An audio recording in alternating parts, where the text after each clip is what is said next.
শীতের সকালে রান্নাঘর জুড়ে যখন ফুলকপির মিষ্টি গন্ধ, তখন এক প্লেট সাদা ভাত আর ঝাল ঝাল ফুলকপি ভর্তা মানেই আলাদা শান্তি।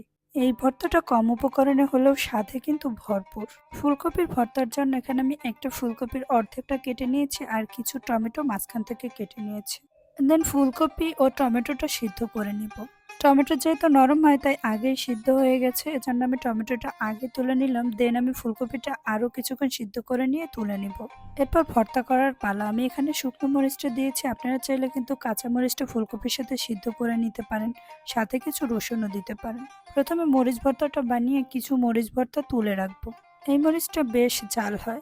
দেন আমি হাত দিয়ে চটকে খুব ভালোভাবে টমেটো ভর্তাটা করে নিয়ে দিয়ে দেব ফুলকপি।